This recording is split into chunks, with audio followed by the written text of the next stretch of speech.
All right, so our next topic is minerals, and as you can see in the background here, we have a really nice picture of the mineral quartz. I know it's quartz because you can see the beautiful hexagonal crystal shape, which is signature of quartz. So actually there's a number of quartz crystals in that particular diagram. Why should we care? Well, nearly all manufactured products we use are obtained from minerals. Just for some examples, if you were to look at soft drink cans, comes from aluminum. Pencil lid lubricant comes from graphite. Wire for electricity in our homes, in our vehicles, and computers comes from copper. Baby powder comes from talc. Jewelry comes from such things as silver and gold.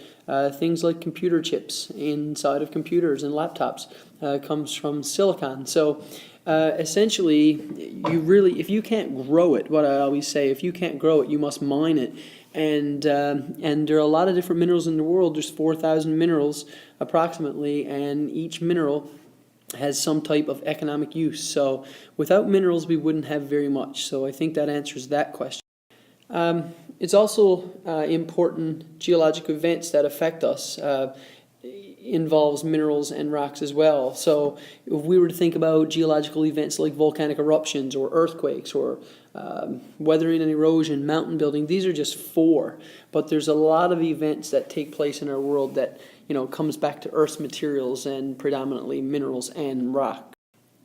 So now that we have established why we need to care about minerals, and we know what a mineral is, because if you remember, a mineral is something that's solid, naturally occurring, inorganic, with a definite structure and chemical composition. Well, then what is a rock? Well, a rock is solid, and minerals make up rocks. So we like to think of a rock as a mixture of one or more minerals. And also, a rock occurs naturally as part of our planet. So they are the three things that we use to define a rock. So if somebody met me and said, what is a rock? I would say a rock is something that's solid, that occurs naturally, and is a mixture of minerals. In this little graphic here, we're actually looking at a rock. So as you can see right here, we have a rock. Not really sure what the rock is based on the graphic. It looks to me like a granite. And if you were to look at the little square and to blow it up bigger, you will see that there's three different colored minerals. There's a black mineral, there's a dark gray mineral, and a light gray mineral. And so just focusing on this little area right here, this little red circle, they're just showing you one mineral. So it's the dark gray mineral. So the point in this particular graphic is to show you that minerals make up rocks. This is just a picture of a rock taken from a textbook, and the rock is granite, and granite is a rock that cools slowly from a magma deep down inside the earth, and as a result the minerals inside of granite has a tendency to be larger in size.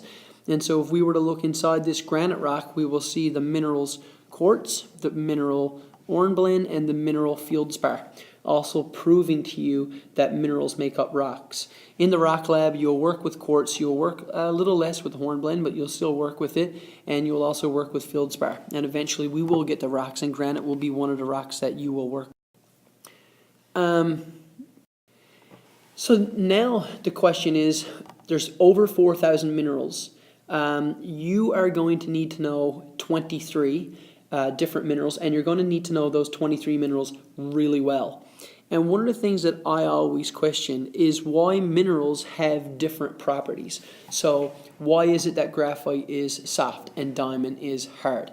Why is it that quartz has fracture, whereas galena has cleavage? Why is it that galena has an extremely high specific gravity and sulfur has an extremely low specific gravity? Why does halite react with acid and a lot of other minerals don't? Why does hematite have a red streak? Why does sulfur have a white streak? Why does quartz have a white streak? So at the end of the day, when you get to the lab, you're going to be faced with 23 different minerals that all have different properties. And the question is, why do minerals have different properties? Well, I think the obvious number one to that would be that every single mineral is made of different things. So every mineral has its own chemical composition. So every mineral is made of different elements. Then it comes down to how those elements arrange themselves in terms of structure. So if you were to go into the atomic arrangement and look at how the different atoms are arranged within minerals, it will lead to understanding the structure of minerals. For example, why does quartz come in hexagons? Why does pyrite come in cubes? Why does muscovite mica come in sheets? The third one is the strength of bonding. So we've talked about ionic bonding and covalent bonding and metallic bonding. And based on these three types, and there's also a fourth type called network covalent bonding. Network covalent bonding is the type of bonding that you actually get in diamond, and it's the strongest type of bonding of all. But second to network covalent bonding would be ionic bonding, and then covalent bonding in terms of, I guess, going from strongest type to weakest type of bonding. So the strength of bonding, how atoms are arranged within a mineral, and the composition of the mineral in terms of what it's made of. Those are the three top reasons why minerals all have. In terms of bonding, there's three types of bonds. So ionic compounds have ionic bonds, and typically that is when electrons are transferred from the metals to the nonmetals, okay? And so essentially we have cations and anions. Covalent bonding is what you would get in a molecular compound, and there is no transfer of electrons. Instead, what happens is the nonmetals that are involved simply share electrons among them. And then there's metallic bonds in metallic compounds where electrons are free to move about from atom to atom. What you're looking at in this particular diagram is the mineral called halite, and geologists call it halite or rock salt. And it's very brittle in nature, and the reason why halite is so brittle is due to the ionic bonding that takes place between individual sodium and chloride ions. So if you were to take a hammer and you were to give this piece of halite a good whack, it would shatter very brittly and quickly, and it would break into little tiny cubes as well. And that is due to the ionic bonds inside them. When we talk about atomic arrangement and structure, two really good minerals to talk about is diamond and graphite. Both are formed of the exact same thing. So if you were to consider the chemical composition of diamond, pure carbon. The chemical composition of graphite, pure carbon. However, diamond is the hardest mineral on the planet, and graphite is one of the softest minerals on the planet. The biggest thing, even though we call them polymorphs where they're made of the exact same thing, diamond doesn't have any cleavage at all. There's really no areas of weak bonding at all inside diamond, whereas inside of graphite there is weak bonding, and graphite typically forms in sheets. The only thing that I haven't really said about this slide, I said that diamond is really hard, diamond has no cleavage. Diamond is really hard because of the network covalent bonding, which we spoke about earlier. It has no planes of weak bonding at all, so it's basically impossible to break diamond, whereas graphite is really soft, and it do have weak bonding planes, and that's why if you were to break graphite, it breaks in a regular way in sheets, and we call that sheet cleavage or basal cleavage. And so graphite has cleavage, and it also explains why it's softer. Here you can see the two minerals quite well. So graphite is typically soft gray in color, is used as pencil lead lubricant, but the most important thing to know about graphite is that it forms in sheets. So you can see that this here would be like one sheet with a break, another sheet with a break.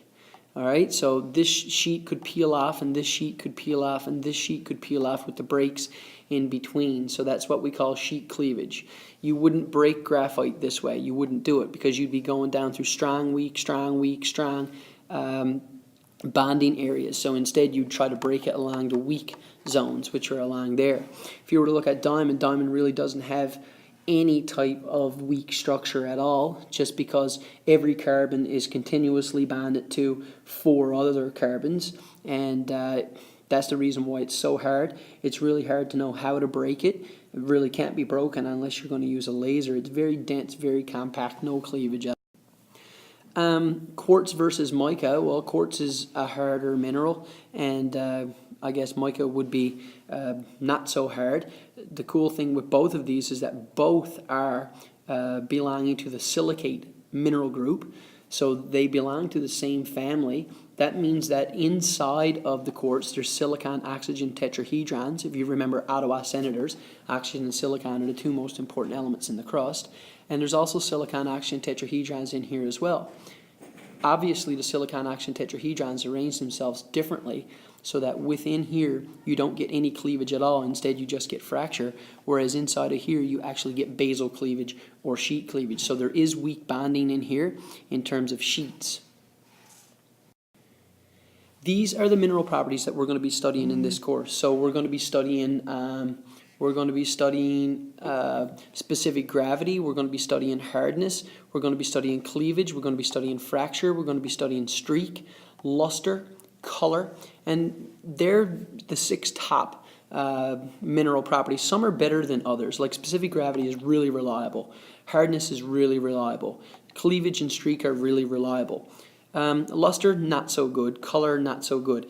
These others here are good, but typically these are just specific to a mineral. So like, for example, halite tastes like salt, but obviously the other minerals don't necessarily have a taste.